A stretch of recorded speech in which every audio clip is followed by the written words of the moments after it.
નામાના મૂળ તત્વો વિષયમાં છેલ્લે આપણે દાખલા નંબર 5 પ્રાંજલના ચોપડે આમનો ભણી ગયા છીએ.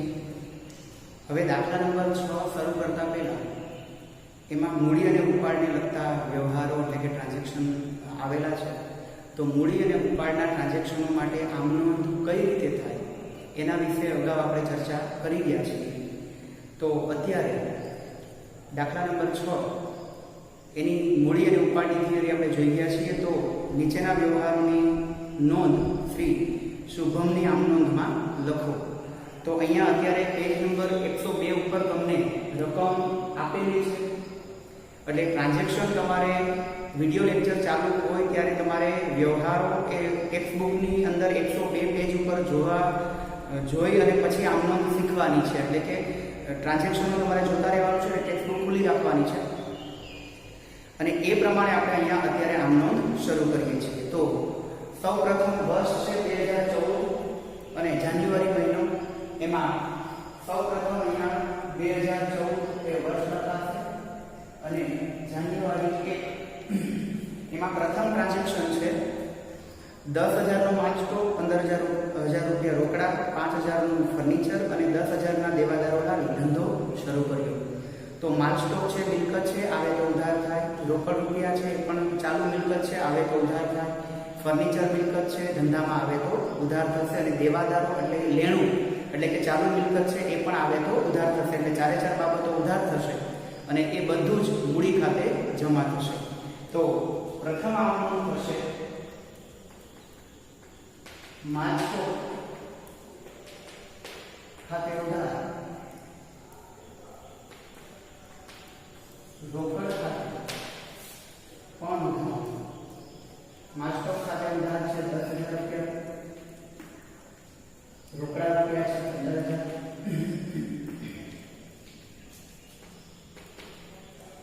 ફર્નિચર ખાતે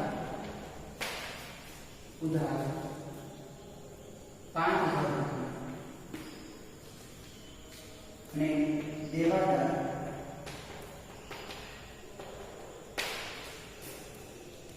ખાતે ઉધાર 10,000. તે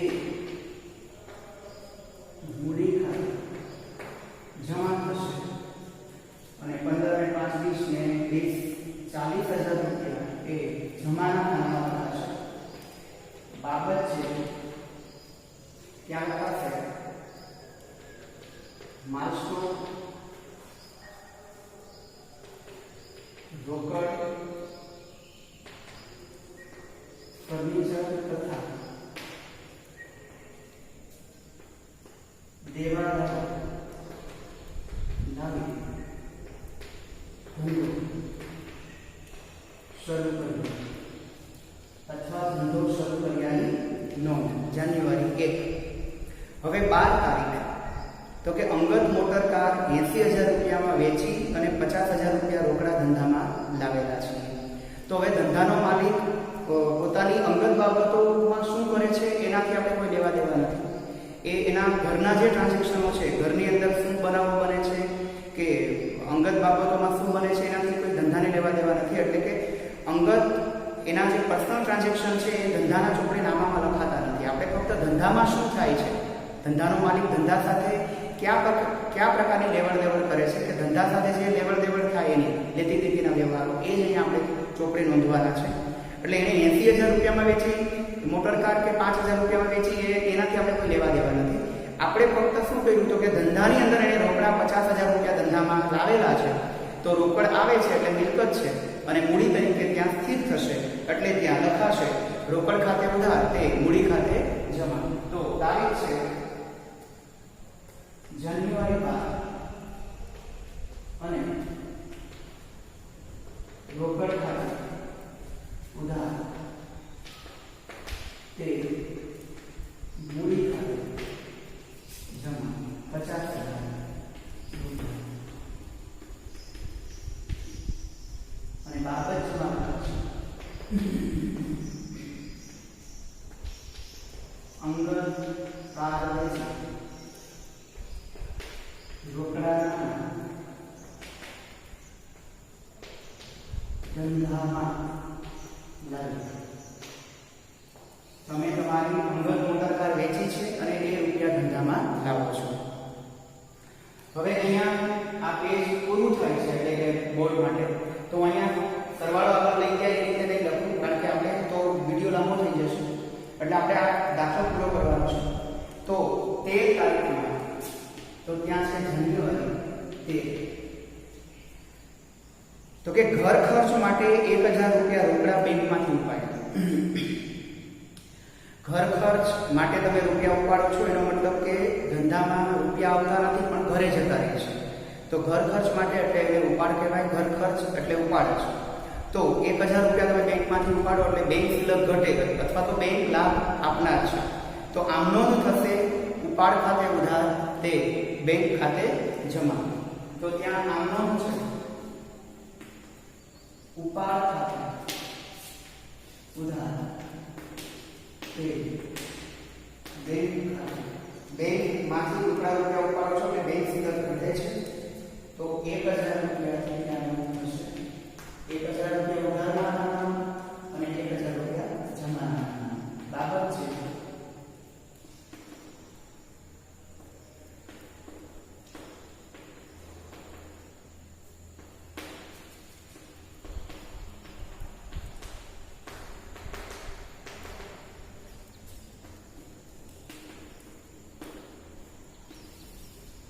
બાબત જેમાં લખાશે ઘર ખર્ચ માટે રોકડા રૂપિયા બેંકમાંથી ઉપાડ્યા. 15 તારીખ જાન્યુઆરી 15 અને એમાં છે એકાકી વેપારી પેઢીના માલિકનું આવકવેરા રિફંડ 500 રૂપિયા ધંધાના બેંક ખાતામાં થયું. હવે આવકવેરો છે એ વ્યક્તિની વ્યક્તિગત આવક પરનો વેરો છે, એટલે એને ધંધા સાથે કોઈ બીજા લેવા દેવા નથી. પરંતુ એ આવકવેરામાંથી જે રિફંડ મળે, પાછા રૂપિયા જે મળ્યા છે 500 રૂપિયા ધંધાના માલિકને, એ એની પર્સનલ આવક છે. એ એણે પોતાની પાસે ન રાખતા ધંધાના બેંક એકાઉન્ટમાં ભરેલા છે. એનો મતલબ કે ધંધાની અંદર એ બેંક રોકડા રૂપિયા એ રિફંડના રૂપિયા જે લાવ્યો છે એના બેંક એકાઉન્ટમાં ધંધાના બેંક એકાઉન્ટમાં ભર્યા છે. એટલે કે ધંધાની અંદર બેંક શિલ્લક વધે છે. અને એ બેંક શિલ્લક વધે તો અહીંયા રિફંડની આવક એ આવક ન ગણાય, કારણ કે ધંધાના માલિકે એની વ્યક્તિગત આવકમાંથી કાઢીને આપી છે. એટલે ધંધાની આવક નથી પણ એ મૂડી તરીકે ત્યાં સ્થિર થશે. એટલે ત્યાં આમ નોંધ થશે બેંક ખાતે ઉધાર તે મૂડી ખાતે જમા. એટલે મૂડી તરીકે એ 500 રૂપિયા ત્યાં સ્થિર થશે. તો 15 તારીખમાં બેંક ખાતે ઉધાર તે મૂડી ખાતે જમા અને એ રૂપિયા છે 500 રૂપિયા ઉધાર અને જમા બાબત છે લખાશે આવકવેરા રિફંડ બેંક ખાતામાં ભરી. આવકવેરા રિફંડ છે એ બેંક ખાતામાં તમે ભર્યું છે એટલે બેંક ખાતું એ ધંધાનું જ બેંક ખાતું હોય એવું માનવામાં આવે. 20 તારીખ ધંધામાંથી અંગત વપરાશ માટે 1000 રૂપિયાનો માલ અને 400 રૂપિયા રોકડા ધંધાનો માલિક લઈ ગયા છે. તો કે ધંધાની અંદરથી માલ પણ જાય છે, રોકડ રકમ જાય છે. એટલે બંને બાબતો એ ઉપાડ ગણાય. તો માલ જાય એટલે ખરીદીમાંથી માલ ઓછો થયો એટલે ખરીદ ખાતું જમા થશે. અને રોકડા રૂપિયા ગયા છે તો રોકડ જાય એટલે જમા થાય. તો મિલકત જશે એટલે જમા થશે, એટલે રોકડ ખાતું જમા થશે. એની સામે ઉપાડ ખાતું બંને રકમથી ઉધાર થશે. તો ત્યાં 20 તારીખમાં જાન્યુઆરી 20 ત્યાં લખાશે ઉપાડ ખાતું ઉધાર 1400 રૂપિયા તે ખરીદ ખાતે માલ લઈ ગયા છે 1000 નો 1000 અને તે રોકડા લઈ છે તો રોકડ 400. તો આ રીતે ત્યાં સંયુક્ત આંકડો હશે 1400 રૂપિયા. અને બાબત જે લખાશે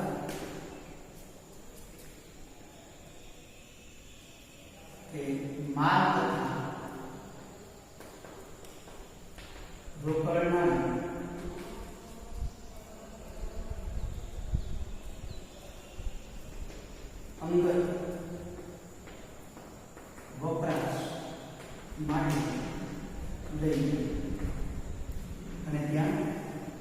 ટ્રાન્ઝેક્શન આપણે પૂરું કરશું.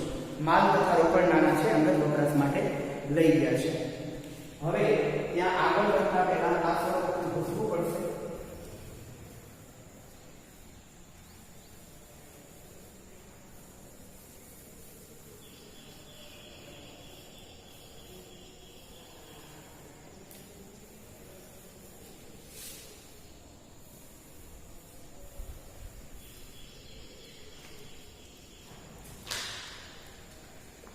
એના પછીની તારીખ છે 21 તારીખ.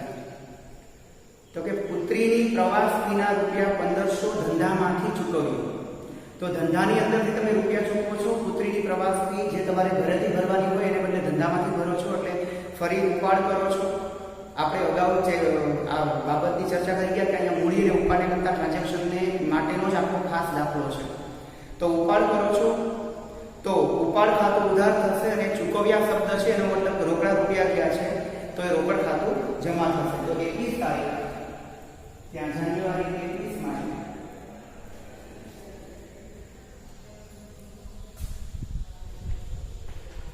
ઉપાડ ખાતું ઉધાર તે રોકડ ખાતું જમા અને એ રૂપિયા છે 1500 રૂપિયા.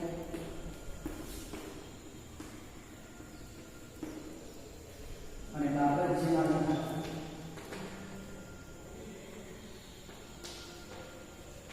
પુત્રીની પ્રવાસ ફી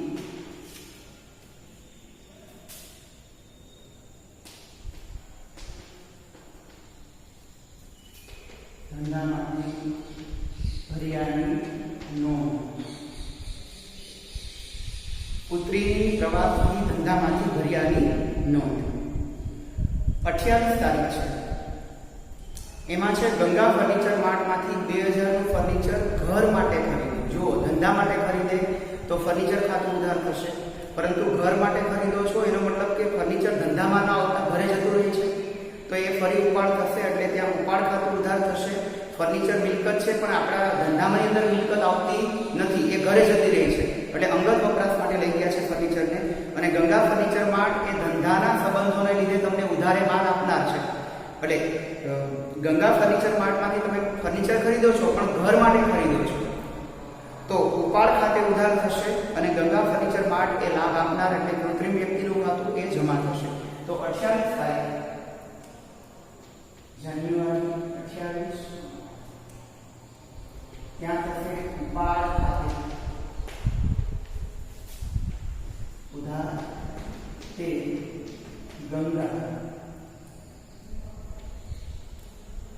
ફર્નિચર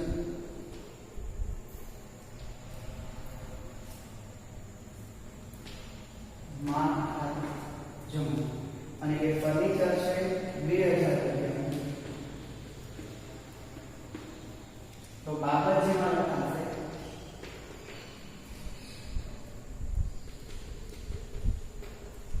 ગંગા ફર્નિચર માર્ટમાંથી ઘર માટે ફર્નિચર ખરીદ્યું. ગંગા ફર્નિચર માર્ટમાંથી ઘર માટે ફર્નિચર ખરીદ્યાની નોંધ અથવા તો ખરીદ્યું. 31 તારીખ 31મી જાન્યુઆરી છે અને એમાં છે જિંદગીનું વીમા પ્રીમિયમ 500 ચેકથી ભર્યું. હવે જિંદગીનું વીમા પ્રીમિયમ એટલે જીવન વીમો જે ધંધાનો માલિકનો અંગત પર્સનલ જીવન વીમો છે, એટલે એ વ્યક્તિગત એટલે પર્સનલ ખર્ચ ગણાય. જો ધંધાનો વીમો હોય તો એ વીમા પ્રીમિયમ ખર્ચ ખાતે ઉધાર થશે. અહીંયા જીવન વીમો છે એટલે એનો મતલબ કે ફરી એને ઉપાડ કર્યો છે અને એ ચેકથી ભર્યા છે તો રોકડા નથી ગયા. તો તમારી બેંક તમારા ધંધાનું જે બેંક ખાતું છે એમાંથી રૂપિયા કપાય છે એટલે બેંક સ્લિપ જાય તો જમા થાય. એમ ન સમજવું હોય તો બેંક લાભ આપનાર છે એટલે બેંક ખાતું જમા થશે હર હાલતમાં. પણ ફરી વીમા પ્રીમિયમ ખાતું ઉધાર ન કરતા ઉપાડ ખાતું ઉધાર થશે, કારણ કે જીવન વીમો ભરેલો છે. જીવન વીમો અને ખાલી વીમા પ્રીમિયમ. જીવન વીમા પ્રીમિયમ એ અંગત ખર્ચ ગણાય. વીમા પ્રીમિયમ હોય તો એ ધંધાનો વીમો છે એટલે એ ધંધાનો ખર્ચ ગણાય. જો જીવન વીમો હોય તો ઉપાડ ખાતું ઉધાર કરવું અને વીમા પ્રીમિયમ એવો શબ્દ છે, ખાલી વીમા પ્રીમિયમ. તો વીમા પ્રીમિયમ ખર્ચ ખાતું કે વીમા પ્રીમિયમ જે ખાતું છે ઉધાર એટલે ખર્ચ ખાતું ઉધાર થશે. તો અહીંયા ઉપાડ ખાતે ઉધાર થશે જાન્યુઆરી 31 ઉપાડ ખાતે ઉધાર કે તમે ચેકથી ભરો છો એનો મતલબ કે બેંક સિલક ઘટે છે અથવા બેંક લાભ આપનાર છે. તો ઉપાડ ખાતે ઉધાર 500 રૂપિયા અને ત્યાં 500 રૂપિયાથી બેંક ખાતે જમા થશે. બાબત છે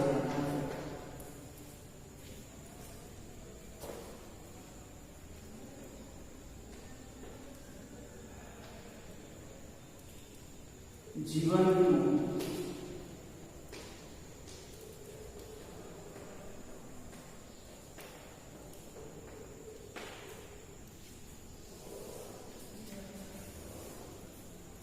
જીવન વીમો ચેકથી ભર્યાની નોંધ એટલે કે ધંધામાંથી બેંક સિલક ઓછી થાય છે એટલે બેંક ખાતું જમા થશે અને જીવન વીમો ભરો છો એટલે ઉપાડ ખાતું ત્યાં ઉધાર થશે. તો આ રીતે તમારી 31 જાન્યુઆરી સુધીના તમામ ટ્રાન્ઝેક્શનો અહીંયા આવેલા છે. હવે 1 તારીખથી જે ટ્રાન્ઝેક્શનો હતા એને ભૂસી નાખ્યા છે એટલે સરવાળો તમારે તમારી રીતે ચેક કરી લેવાનો છે. તો આપણે સરવાળો ચેક કરેલો છે તો એ 96,900 રૂપિયા ત્યાં આવશે. તો અહીંયા કુલ સરવાળો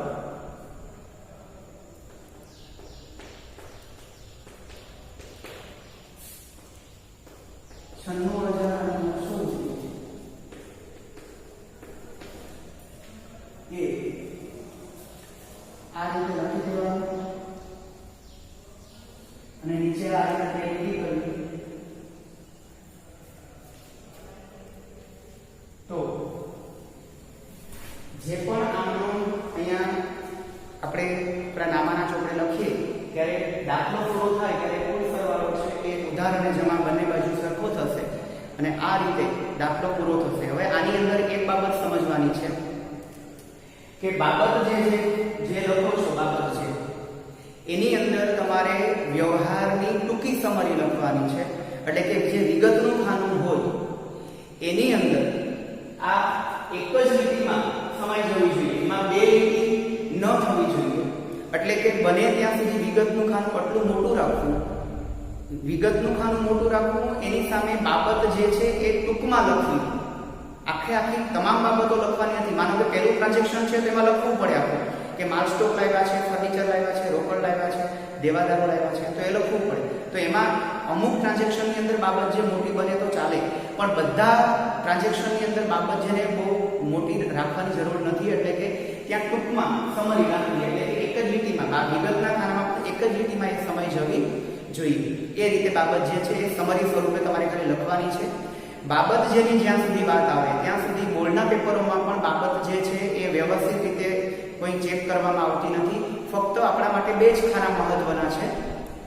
એમાં છે એક વિગતનું ખાનું, એટલે આ એક વિગતનું ખાનું અને ઉધાર અને જમા ખાનું. એટલે કે વિગત અને રકમના ખાના જે છે એ જ મહત્વના છે. કારણ કે તમે કયું ખાતું ઉધાર કર્યું અને કયું ખાતું જમા કર્યું. વિગતની અંદર અહીંયા ઉપાડ ખાતું ઉધાર કર્યું, રોકડ ખાતું જમા કર્યું છે. તો વિગતની અંદર ખોટા ખાતે તમે જમા કે ઉધાર નથી કર્યું એ ચેક કરવામાં આવે અને એ ઉપરાંત કેટલી રકમથી ખાતું ઉધાર કે જમા કર્યું છે એ બાબત ખાસ ચેક કરવામાં આવે. તો વિગત અને રકમ આ બે ખાના જ મહત્વના છે અને એ બે ખાનામાંથી પણ જો એક ખાનું ખોટું પડે કે વિગત ખોટી છે, રકમ સાચી છે પણ વિગત ખોટી છે તો પણ આમ નથી ખોટી, અને વિગત ખોટી છે પરંતુ રકમ સાચી છે તો પણ તમારું આમ નોંધ ખોટી બને. એટલે તમારે બંને ખાના છે એ સાચા આપવા પડે. એટલે વિગત અને રકમના ખાના છે એ જ તમારા સૌથી મહત્વના ખાના છે અને એને જ વધારે, એની ઉપર જ તમારે વધારે ફોકસ કરવાનું છે. કારણ કે આમ નોંધની અંદર ઉધાર અને જમા જ મહત્વનું છે અને રકમ જ મહત્વની છે. કારણ કે લાખ રૂપિયા લખવાના હોય તમે 10,000 લખો અથવા તો 10 લાખ લખો એટલે મીંડું વધી જાય કે મીંડું ઘટી જાય તો એ પણ ન ચાલે. તો મીંડામાં પણ ખાસ ધ્યાનમાં લેવું. એટલે રકમ પણ સૌથી મહત્વની છે કારણ કે આપણે હિસાબનો મેળ કરવાનો છે. છેલ્લે સરવાળા તમારા બંને બાજુ ઉધાર અને જમા મળવા જ જોઈએ અને એને જ આપણે હિસાબ કહી શકીએ. એટલે કે નામાની અંદર મીંડાનું પણ જેટલું મહત્વ છે, રકમનું જેટલું મહત્વ છે, એટલું જ મહત્વ ઉધાર અને જમાનું પણ છે. એટલે વિગત અને રકમના ખાના એની ઉપર જ તમારે ખાસ ફોકસ કરવાનું છે, કારણ કે આમ નોંધની અંદર આ બે ખાના સૌથી મહત્વના સાબિત થશે.